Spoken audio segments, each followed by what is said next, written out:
خوبم.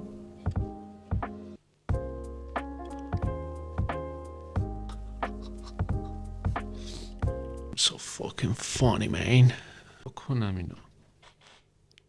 کافیه که در ابتدا دماغ رو بدین داخل، لبها میاد بیرون، ابروها میره بالای یکیش. حالا صدا تو دماغی میشه. عشقم، زندگی اسماعیل، قلب من، بریم کافه قلیون بکشیم، با هم میریم این دوتا قلیون بکشیم. آشا باشه. نه دقت کنید که آشا یه ذره بادیم یه همچین صدایی بده. حالا تتو هم داشته باشه که دیگه با یه سینه کفتری اینجوری خزان در خزان در خزان، خزانه، اصلا خزانه عزیز من. بیام گوهردشت. اکثرا هم خونهشون گوهردشت و هفته تیر و خیابون درختی و دیم. هی وسابیا، من سهیلم، اینجا چنل سولیسیه و خیلی اومدیم به چنل من. امروز میپردازیم به این که چرا طلاق مد شده. کلاه گذاشتم بهتر شد خیلی.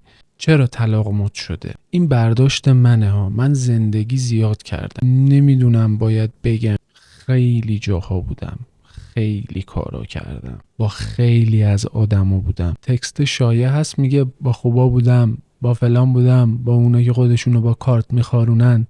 واقعا اونجوری زندگی کردم من. یه زندگی اسپانتینیس، در لحظه هر جا فکر کنی یهو از trust me man trust me. اصلا چرا اینو مطرح میکنیم امروز؟ چون من با یه نگاه به دور و برم دیدم که چقدر مردم، دوستام، رفیقام، فامیلام درگیر این موضوعن. دوستم دوستش این مشکل داره، دوستانم دوستهاشون، فامیلامون فامیلاشون.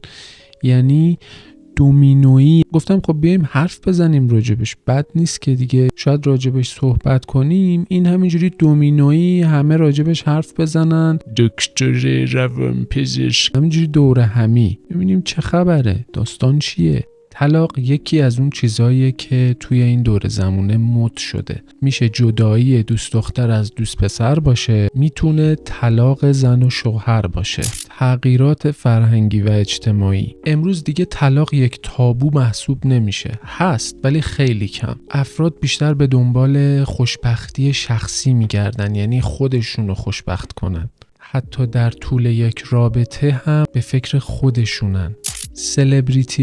سلبریتی ها هم نقش خیلی مهمی دارن توی این پدیده. سلبریتی های درجه 1 و تحصیل کرده و روشن فکر به معنای مستقل جامعه نیست. سلبریتی های کامرشیال رو دارم میگم، اونایی که درجه 2ان. مثلا سریال های ترکی. توی رابطه های جدید وقتی عینک طنزو بزنی به چشمت میبینی که به اطرافیان خودت، اونایی که دارن طلاق میگیرن، نه از نوع تحقیرآمیزش، عینک تو از دراماتیک بیاری یه لایه عقب‌تر، از یه طنز سوم شخص بهش نگاه کنی، عین فیلمای ترکیه‌ایه. یعنی اصلا اگه نظر منو بخوای یه عده آدم هستن که دنبال شکست عاطفی هن.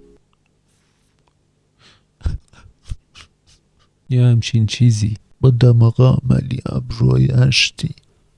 طلاق گرفتم من از خانومم، یه مشکلایی داشتیم که زیادم هستن، کافیه یه نگاه به دور و برتون بندازید. استقلال مالی زنان میتونه دلیل بعدیش باشه. با افزایش مشارکت زنان در بازار کار و استقلال مالی، اونا در تصمیم گیری های زندگی مشترک آزادی بیشتری پیدا کردن و کمتر به دلیل وابستگی مالی توی یک رابطه میمونن. برعکسش هم هست. یه مثالی کف خیابونای ایران هست که میگه کویک هست، کویکای سقف قرمز.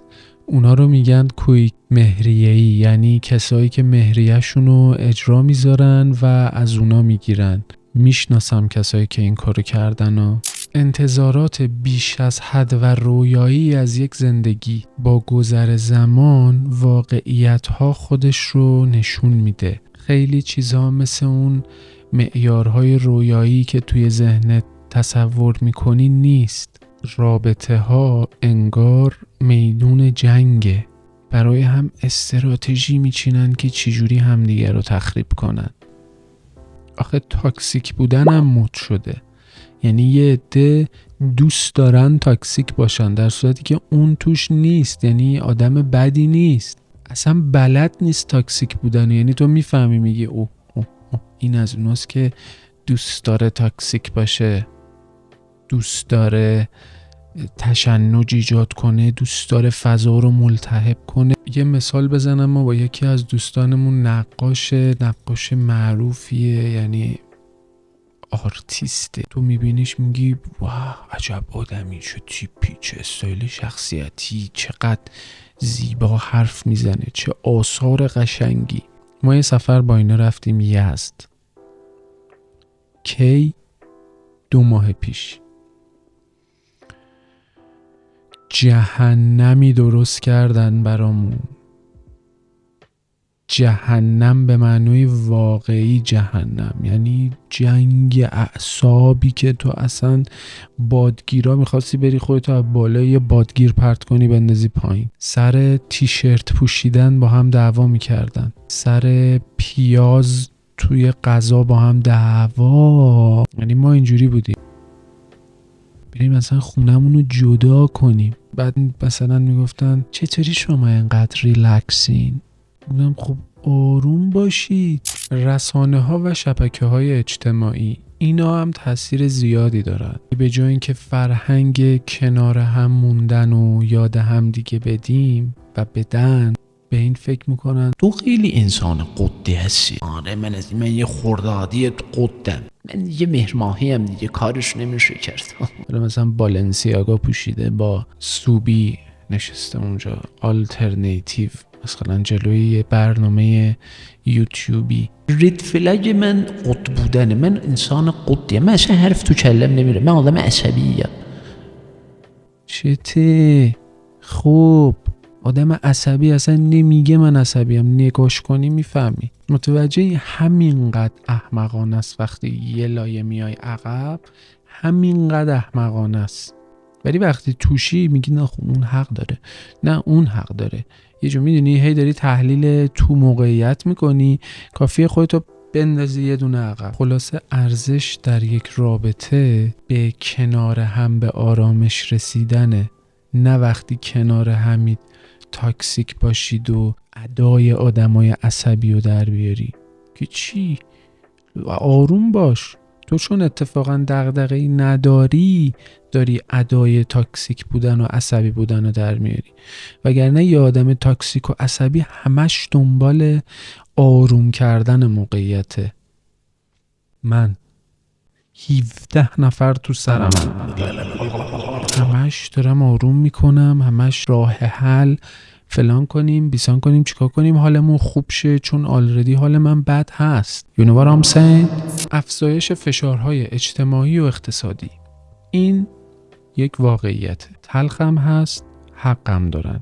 زمانی که یک رابطه به اینجا برسه دیگه چرا میشه گفت یه نون و ماست میخوریم ولی مثلا یه سال بعد نون و روغن، از این مثالا هست. ولی نه، یه موقعهایی یک جایی میرسه که دیگه واقعا نمیشه. هر کدوممون به اطرافیانمون که میدونیم از این مشکل رنج میبرن، چه دوست دختر پسر چه زن و شوهر، پیشنهاد کنیم که به جای اینکه به فکر تلافی کردن، ادای تاکسیک در آوردن و به هم زدن آرامش فردتون باشید، به دنبال آرامش باشید، در کنار هم، برای هم.